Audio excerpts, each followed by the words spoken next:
Je vous propose de continuer notre aménagement en modélisant maintenant ce petit luminaire. On va dire que c'est une seule et même partie. En termes de dimension, on est autour de 45 centimètres de diamètre. Bon, voilà, je vais faire ça un petit peu au pif parce que je n'ai pas les dimensions. Là, quand je dis au pif, je voudrais quand même le modéliser de manière à ce que ce soit des chiffres ronds, quoi. Pas 53,237, quoi, mais plutôt 50 centimètres, par exemple, s'il y a besoin de 50 centimètres. Allez, c'est parti. Alors, je suis sur SketchUp et là, je vais me mettre en vue de face puisque je vais dessiner mon profil. Hein.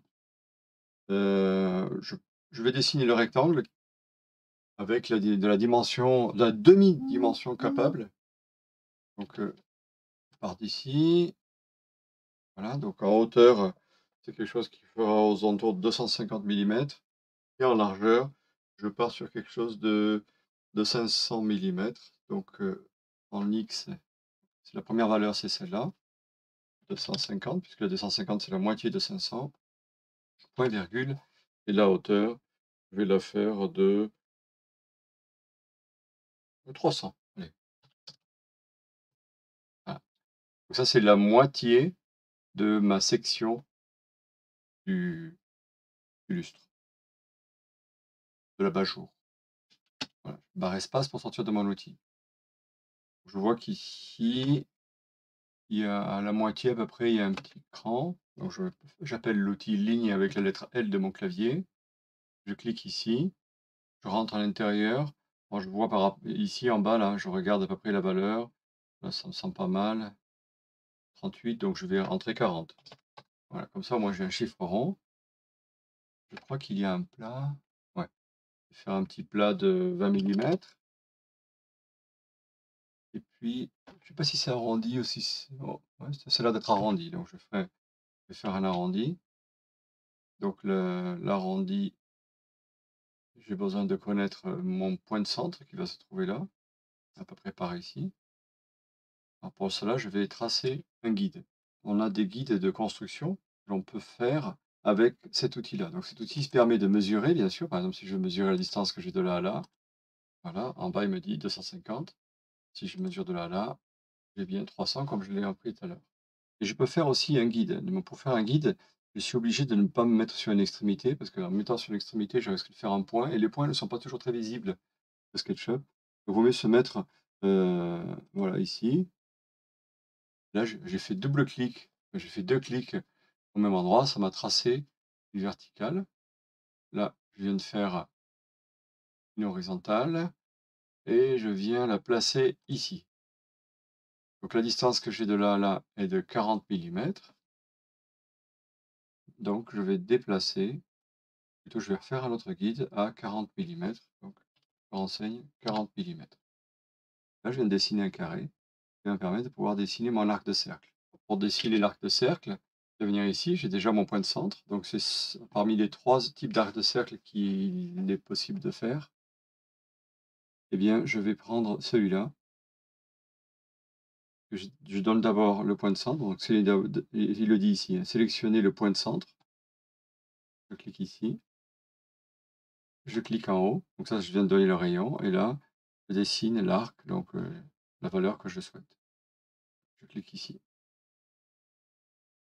Barre espace pour sortir de mon outil. Donc là, je viens de faire le cran qu'il y a à cet endroit-là. Je peux effacer.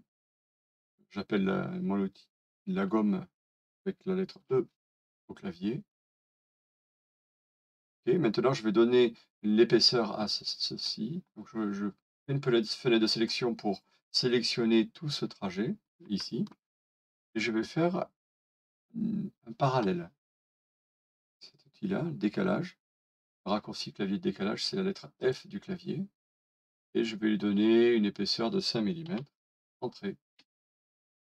Voilà, donc c'est ce profil-là que je vais mettre en révolution autour de cet axe-là. Je n'ai plus besoin de ça, du trait du haut ni du trait du bas. Maintenant, je vais faire la révolution. Comme nous l'avons vu dans le travail de tout à l'heure, comme nous l'avons déjà vu, et bien, notamment pour faire un cylindre, et bien là, je vais faire une révolution autour de cet axe-là. Mais pour ça, il faut que je lui indique le chemin. Donc je vais créer un cercle ici, en bas. Voilà.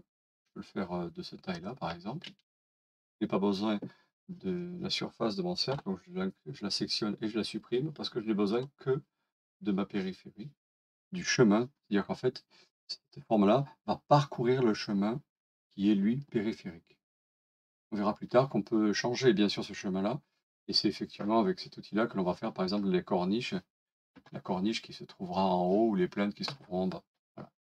Alors, je rappelle que pour utiliser l'outil «Suivez-moi», on choisit toujours en premier lieu le chemin et puis après on vient sélectionner l'outil et là, il me demande de sélectionner la face à extruder. Je clique ici sur la surface, on ne voit pas, mais il y a les petits points qui s'activent là. Je clique dessus et ça y est, je viens de faire ma révolution. Très souvent, mes étudiants se trompent et sélectionnent d'abord l'outil avant même d'avoir sélectionné le chemin. Eh bien, donc là, ça ne fonctionne pas. Je peux maintenant prendre le chemin et non, je ne vais pas le supprimer encore. Je vais faire l'ampoule qui va venir ici et je vais utiliser d'ailleurs ce chemin-là pour faire la révolution de mon ampoule. Donc moi, l'abat-jour étant terminé, visuellement d'ailleurs, j'ai l'impression il est un peu haut là. La partie basse, ça a l'air pas mal, mais là, c'est un peu haut. Je vais descendre un petit peu. Je sélectionne cette surface qui est ici et je vais la pousser, je vais la pousser avec l'outil pousser-tirer. Je vais la pousser, je vais le descendre d'environ, je sais pas moi, combien je peux mettre? C'est pas mal. 23 millimètres, je vais donner 25. Ça, j'ai toujours un chiffre rond et c'est toujours mieux ainsi. Là, sur mon écran, les axes rouges, verts et bleus sont indiqués. Ils me gênent d'ailleurs parce que là, je ne sais pas lesquels, où ça se trouve. Je peux l'afficher ou pas. C'est ici que l'on vient dans affichage. Là, du coup, je n'ai plus mes axes. Moi, je vous invite au début, surtout au début, à le laisser actif. Peut-être pour une présentation client, on n'en a pas besoin, donc on peut l'enlever, mais pour travailler, il vaut mieux le garder, c'est pour moi confortable. Ça nous permet de savoir vraiment où est la verticale, où est le lointain et où est le parallèle. Pour l'ampoule qui va venir ici, je vais faire un cercle. Je fais un cercle ici sur la couleur rouge, le cercle. Il faut qu'il ait une couleur verte ou rouge. Si ce n'est pas le cas, ça veut dire qu'on est dans un axe qui ne correspond pas à la face ni au côté. Je peux l'activer, je peux forcer ces 2 axes-là en appuyant sur la flèche droite ou gauche du clavier. Là d'ailleurs, si j'appuie sur la flèche haute, du coup le cercle est horizontal, ça ne m'intéresse pas. Moi ce que je veux, c'est qu'il soit affiché devant moi, donc voilà. Je lui donne un rayon, je vais faire une sorte de boule un peu grosse avec un rayon de 50 millimètres, une boule de 100 millimètres de diamètre, 50 entrées. Ah, donc là maintenant, je vais effacer ce trait. Maintenant que j'ai la section de ma sphère, de mon ampoule, d'ailleurs je vais lui faire un petit culot ici, par exemple le rectangle R, je vais venir, je vais le faire de 40 par 10 et j'efface cette partie-là.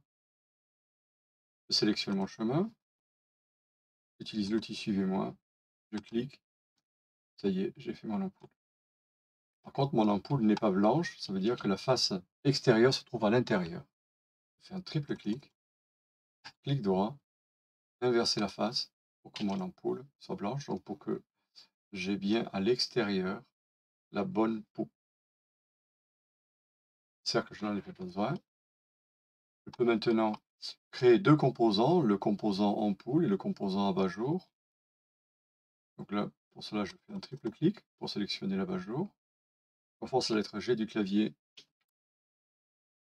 et l'ampoule, là pareil, je fais un triple clic et au clavier, 2 composants, l'ampoule et l'abat-jour.